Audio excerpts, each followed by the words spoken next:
ہمیں ان لوگوں کو اپنی ثقافت سے متعارف کروانے کی ضرورت ہے. ہمیں انہیں کھلے دل سے قبول کرنا چاہیے اور معاشرے کا حصہ بننے میں مدد دینی چاہیے. اب امریکیوں کے پسندیدہ مشغلے کے دوران ایک دوسرے سے میل جول بڑھاتی میشل کہتی ہیں کہ ان کا خاندان کاظم کے خاندان سے اتنا گھل مل گیا ہے کہ اب وہ ان کے سرپرست سے زیادہ دوست بن چکے ہیں. ان کے بچے 6, 5 اور 3 سال کے ہیں اور میرے 6 اور 2 سال کے. بچوں کی عمر ایک جیسی ہونے کی وجہ سے وہ ایک دوسرے کے ساتھ وقت گزارنا پسند کرتے ہیں. یہاں پٹسبرگ میں ہم اس کے پلوں کا شہر ہونے اور پلوں کی تعمیر کے بارے میں اکثر بات کرتے ہیں. نئے پناہ گزینوں کی امریکہ آمد کے ساتھ اس سوچ کو آگے بڑھنا چاہیے، لیکن ہمیشہ ایسا نہیں ہوتا. ہیلو نیبر کے ساتھ پٹسبرگ نے بھی کاظم کے دل میں ایک پل بنا لیا. اور یہ ادارہ جلد اس شہر سے باہر بھی راستے بنائے گا. سلون کہتے ہیں کہ انہیں ملک کے مختلف حصوں سے ای میلز آتی ہیں جس پروگرام میں دلچسپی رکھتے ہیں. کین فرابو کے ساتھ وردہ خلیل، اردو VOA.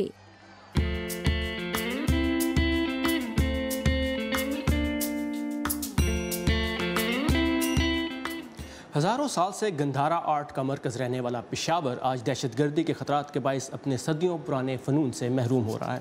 ہمارے ہفتہ وار سیگمنٹ میڈ ان پاکستان میں عمر فاروق ہمیں ملوا رہے ہیں پشاور کے ایک مجسمہ ساز سے جو اس قدیم فن کو سماجی مخالفت کے باوجود زندہ رکھے ہوئے ہے.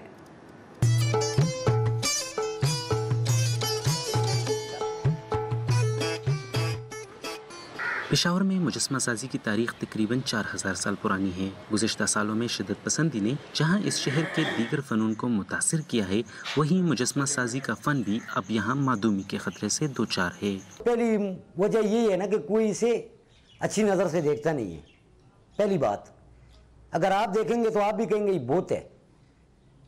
باقی فن کے حساب سے دیکھیں نا، قدر فن کی کرنی چاہیے. بت تو ہے، یہ مانتا ہوں میں کہ بت ہے، لیکن فن ہے. یہ غلام جعفر سالوں سے اس فن سے وابستہ ہیں. ان کا کہنا ہے کہ پاکستان میں ان کے فن کو قدر کی نگاہ سے نہیں دیکھا جاتا، اس لیے وہ اس کام کو اپنی اگلی نسل کو منتقل نہیں کرنا چاہتے.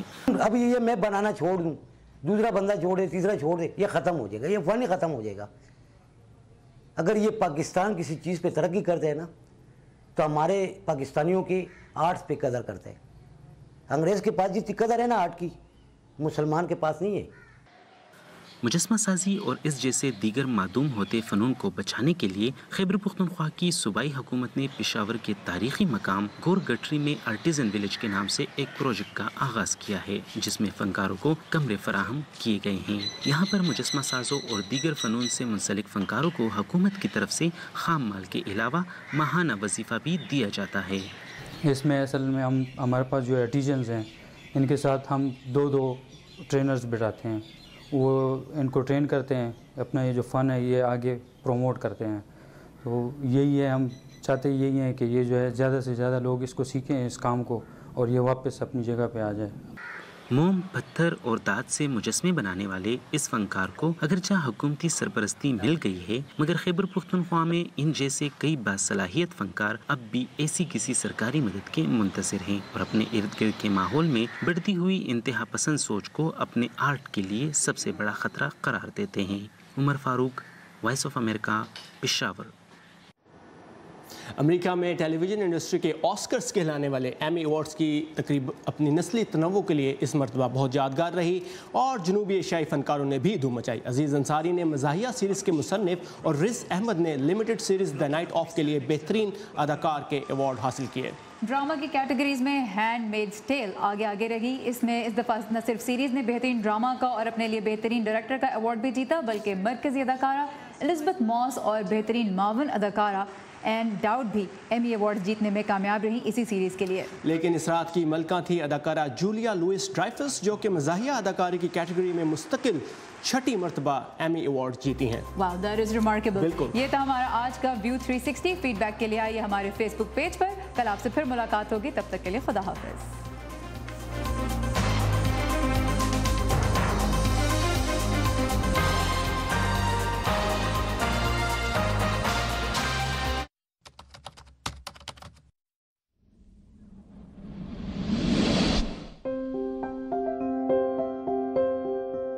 I cannot remember what it was like to have two legs, and it was just 14 years ago. And the reason why is because I know that that is the old me, that is not the new me. the new me is what is here now. Right about the end of high school, I decided I wanted to go in the Army. I was in the field practicing my job essentially with my other teammates, and I was injured when an artillery round that's about the size of a 2-liter Coke bottle landed 5 feet behind me and exploded. They attempted to do limb salvage work on me to try to make my leg work the proper way, and it just was not working. So I actually opted about 8 months later to have my leg removed, and it was amputated about 6 inches below the knee. About 2 months later, I was fitted with my first prosthesis and never looked back. One of the best ways to help amputees advance is to help them get more and more comfortable with their prosthetic device. There's just a level of mistrust and discomfort. So what I try to do first and foremost is give amputees the tips and tricks and the tools that they need to work and make themselves stronger, because I generally feel that a stronger athlete is a more balanced athlete.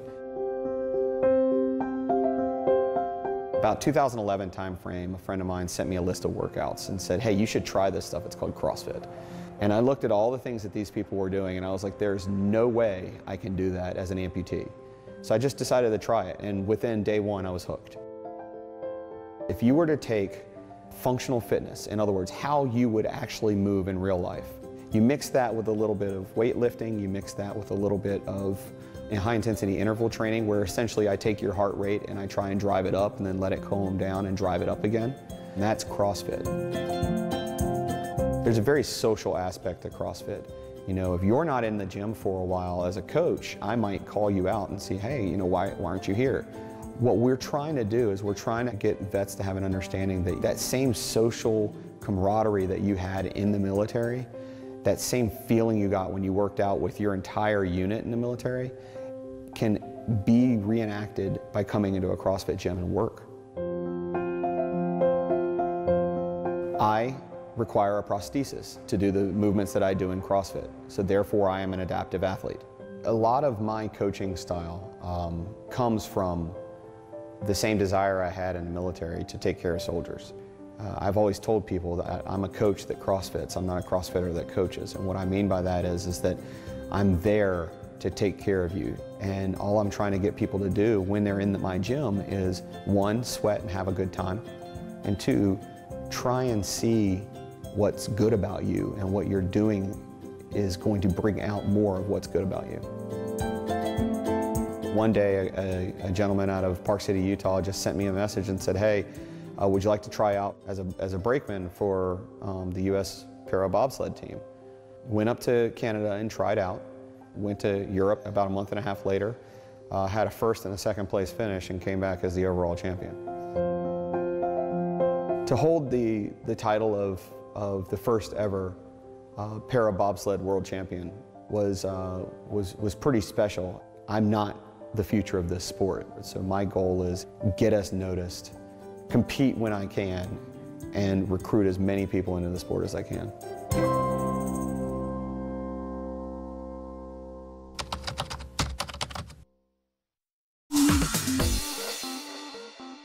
Welcome to English in a Minute. A lot of idioms in American English come from sports. Here's one that comes from baseball. Keep your eye on the ball. Let's learn how to use this expression when not talking about sports. Hey, Jonathan, how is your Arabic class going? It's going okay. I'm not studying as much as I should be. Jonathan, you had better keep your eye on the ball if you want to win that scholarship to study in Egypt. Study harder. I know. You're right. To keep your eye on the ball means to keep your attention on something important to you, usually to reach a goal. This idiom can be used in all situations. In our example, Anna tells Jonathan he needs to keep his eye on the ball if he wants to get a scholarship. And that's English in a Minute.